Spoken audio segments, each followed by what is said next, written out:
Hey guys, yesterday we got this 88 944 brought to the shop, and this is a really nice looking car,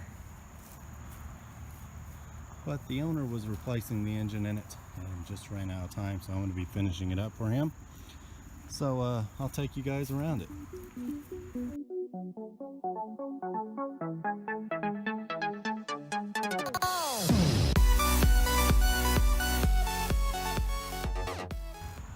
So here's a closer look at this car. See, it's in really nice shape.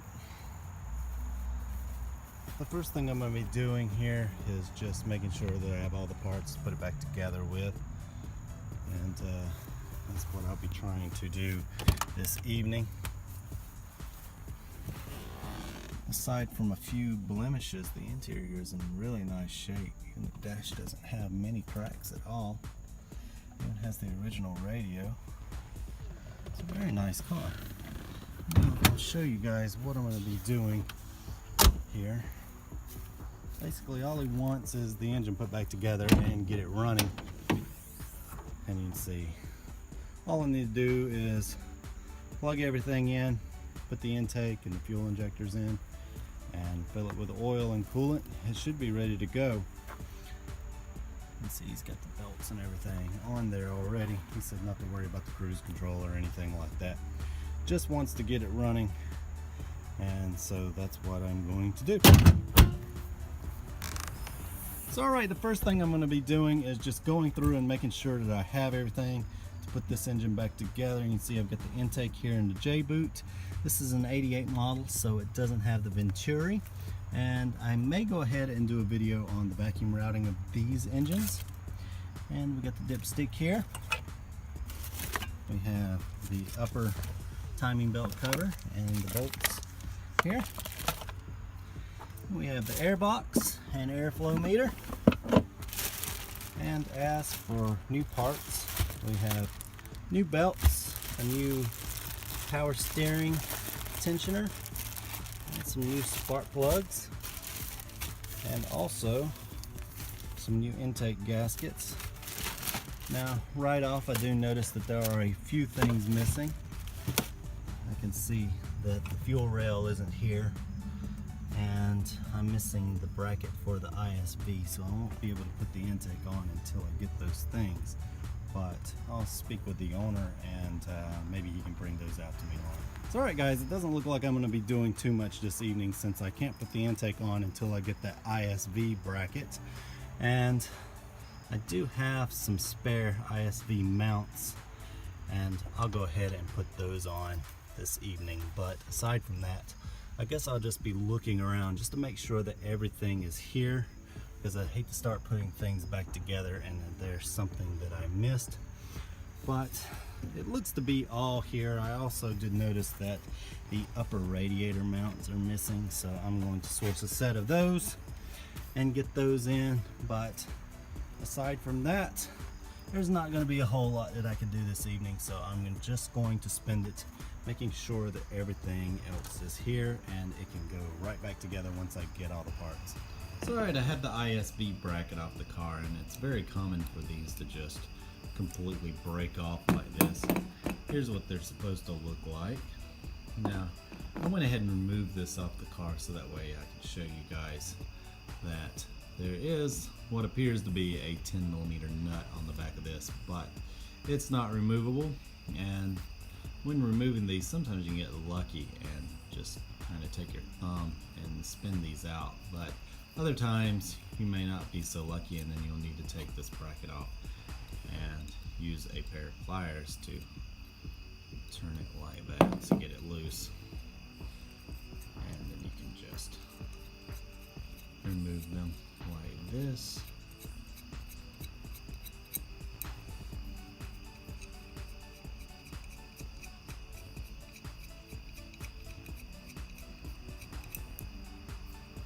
And throw those away, and then replace them with your new ones here.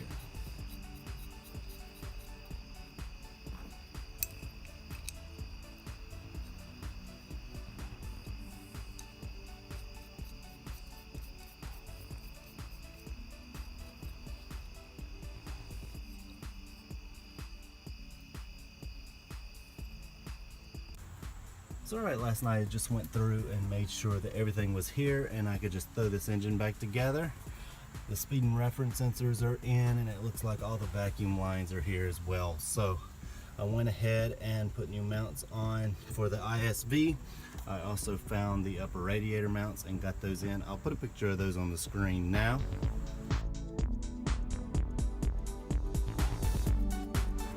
So as you can see, the upper radiator mount on the later cars have this metal insert, sort of like a washer inside them.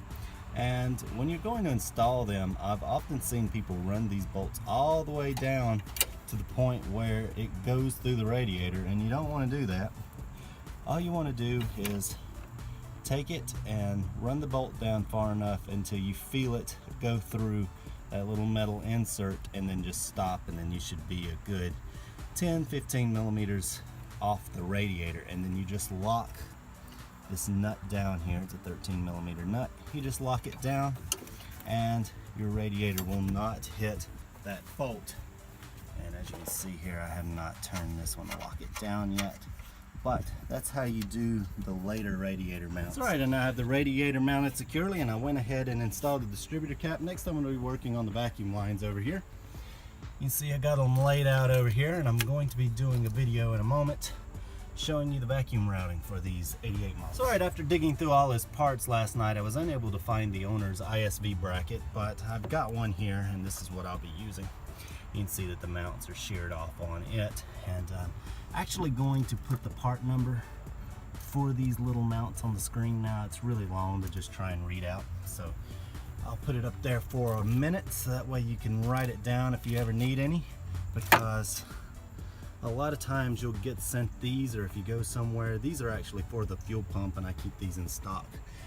And they're a little bit bigger, as you can see, and there's not really a lot of room under the intake for that larger mount. So alright, I got the ISV mounted now, and I'm almost ready to install the intake. You can see I've got all my vacuum hoses here, and we got the new spark plugs in. I just need to torque them down.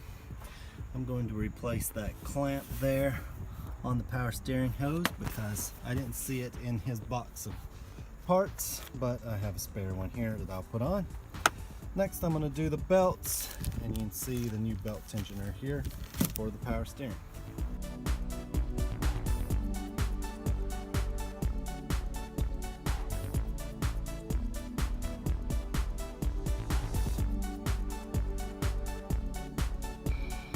Alright, I got the belts on the car, and here's the tensioner that came off the car. I've done everything to try and break this nut free here and get this to work, but I think this is just going to have to go in the trash.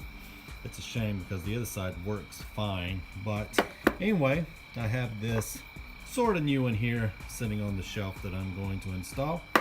And then of course we have a new Rinbay tensioner for the power steering.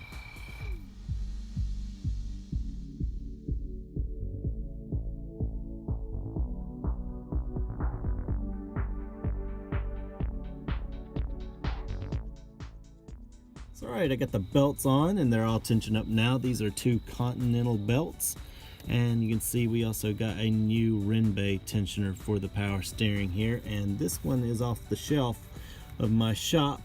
It looks to have been used at one point, but it still looks like brand new. And anyway, now that the belts are on, I think that's going to do it for tonight. So alright, I have the intake just sitting here now. I got the belts installed last night, and I'm getting ready to hook up all the vacuum lines. And I went and picked up the fuel rail last night, so I'm hoping that I can get this car running today.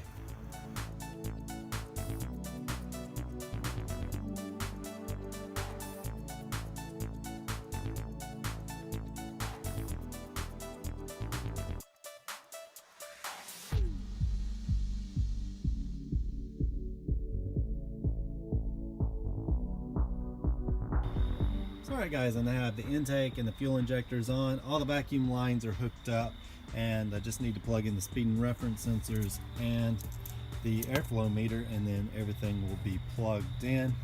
Right now I'm just going around and trying to figure out what little things need to be done. I just installed the dipstick, but I didn't get a seal with it, so I had to dig around and find a seal that would work, and all these little things are just eating up a lot of time. I was hoping to have it started tonight, but what I'm going to go ahead and do is just get everything hooked up, get the spark plug wires connected, and put the battery in. And then tomorrow I'll get out here and make sure the fluids are topped off, and then we'll try and start this thing up. So alright guys, as I mentioned, I'm finishing this job up for the owner. Now normally if you have everything in plastic bags at the shop, like we do it, we mark everything and then you just throw it all back together. But sometimes when someone else is working on the car, they may have taken care not to lose anything, but then it gets forgotten at their shop when it comes to you, and this is what's happened in this case. So he has all these parts and they're put away and organized, but they just didn't make it to me. And it's making the job take a little longer than expected. Case in point, I mentioned the dipstick seal. I had to go around and dig through seals just to find one that fit. And then in other cases, like this missing J-boot clamp here, I have to dig around in a parts car, pull a J-boot, pull the clamp off of it, and then bring it back over here and install it. And then I've done the job twice.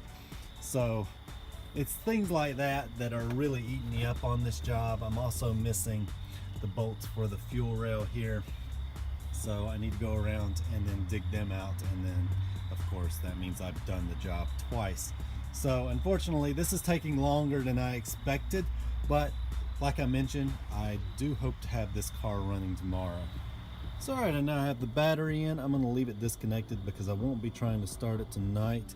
I had to go around to 2 different parts cars to find these nuts here, but I finally found a set, and the only thing I need to do tonight is go ahead and put the bolts in the fuel rail and then fill the fluids.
So I was filling the fluids up, and it appears that I do have a leak up here at the water neck. I don't know if I can get the camera down in there for you guys to see, but it was gushing out pretty good there. Yeah, I don't know if you can see it or not, but it's still dripping there.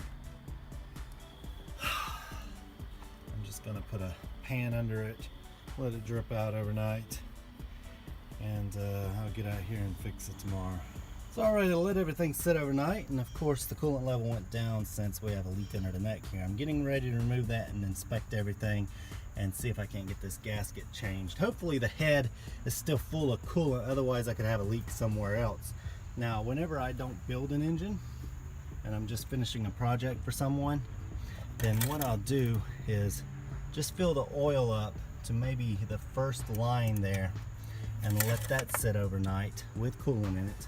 And if I come out the next day and it's up to the full mark on the dipstick, then that'll tell me that something, probably coolant, is getting into the oil and it has to be fixed. But in this case, the oil is still at the exact mark that I filled it up to last night, so that's a good sign.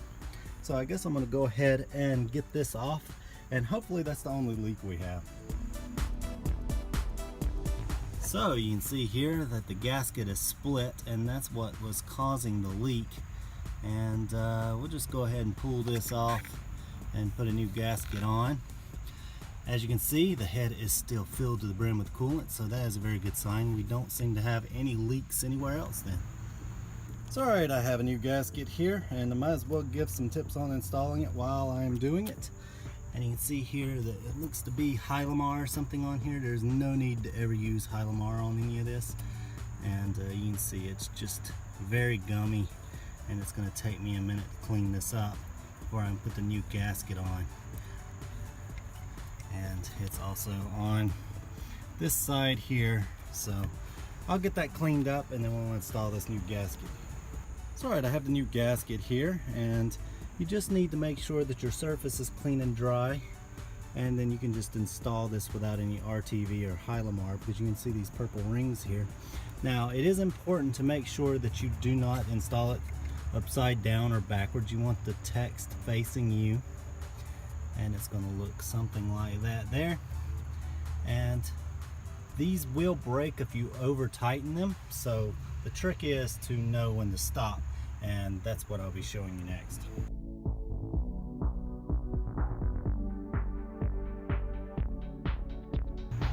So alright, I now have the neck back on and the bolts torqued down. Now these M8 bolts are usually torqued to about 13 foot-pounds, but you can't do that when you have these gaskets in between there. If you torque these too much, they will split like you just saw, and then you're going to have a big leak. So I usually torque these down with my inch-pound torque wrench.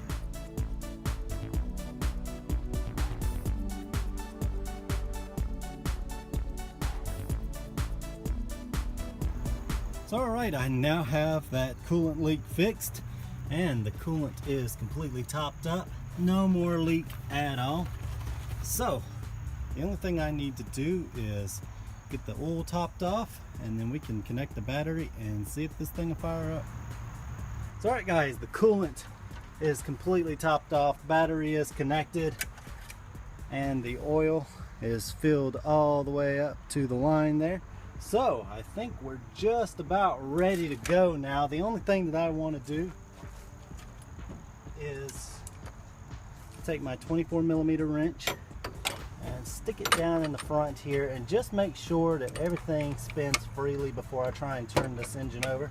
Now it probably will take a moment for this car to start because the fuel rail is completely dry, and so are the hoses, so it may take a few times to turn it over. But yeah, the engine turns over really nicely.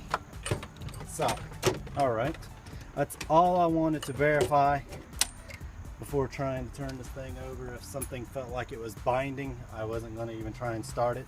But everything's hooked up, and hopefully we'll get this thing running. Now I also don't know if the speed and reference sensors are on correct, so once I do get fuel up here, it still may not start because I may need to swap these around. There wasn't any marking on the wiring, so I just took the clips off and sat them up there, and if something doesn't seem right, I'm not getting tack bounce or anything, then I'll just swap these around. So let me get the keys here, and then I'll unlock the door.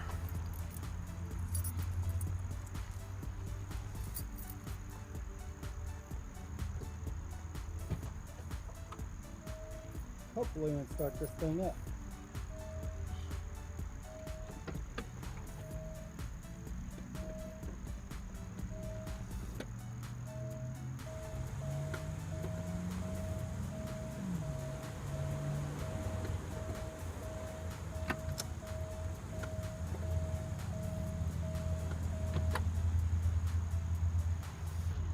Okay, absolutely nothing's happening, so I'm gonna have to check the wiring.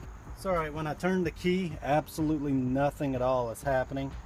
It sounds like maybe the starter isn't hooked up correctly or something, so I'm gonna get under there and check it out. Alright, so what I did was jack up the car and looked at the starter just to make sure that everything was wired correctly. And while I was down there, I actually noticed the wire dangling. This one here, which is the main ground strap for the engine, and I believe this is what grounds the starter. So I'd wished I'd seen that before I put the intake on, but it was dangling pretty far down in there. So anyway, I'm hoping that I can just get this on and this will fix the issue. So alright, I got that cable on now, and was able to reach down through here and get it connected with the intake on. So it wasn't too bad of a job, but let's see if it starts up now.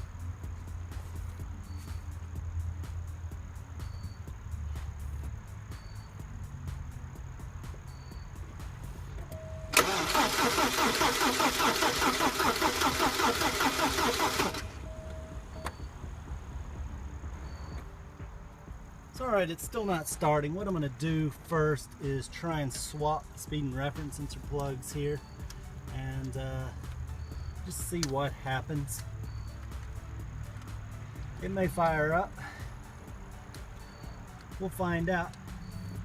That's why I left them like that, so that way I can just try and swap them around.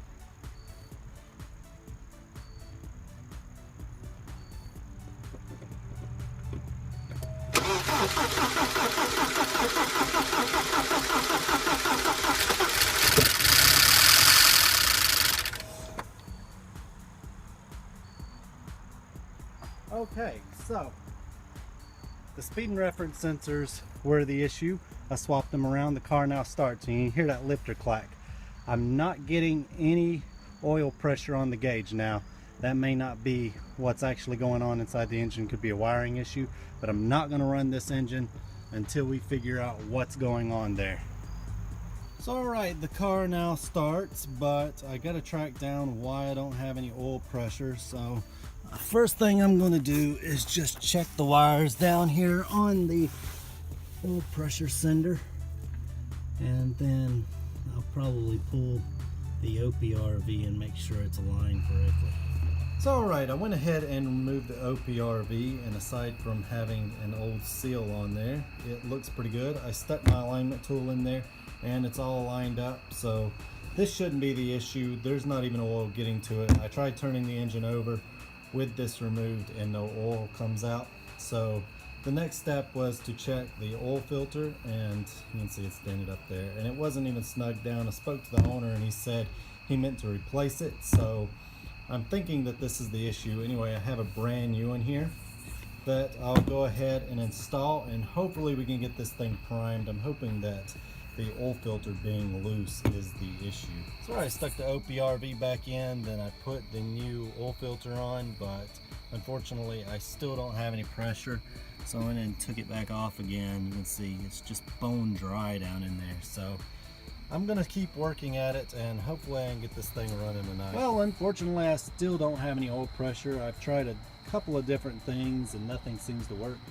I've rebuilt several engines and never had an oil pressure issue before. Usually about the second turn the oil pressure builds up and it's perfectly fine. So I'm starting to think that there's something mechanically wrong here. I removed the OPRV and tried to check and see if any oil was coming out there. There wasn't. So I went ahead and removed the oil filter, and there's no oil coming out there either. I even put oil down in there just to see if that would help prime it. It didn't work. And then I even put some pressure on the dipstick just to see if a little bit of pressure would help get the pump primed, but nothing seems to have worked. So again, I'm thinking it's something mechanical, and that's what we'll be digging into in the next video, guys. So anyway, I hope you enjoyed it, and we'll see you next time when I hope to have this car on the road.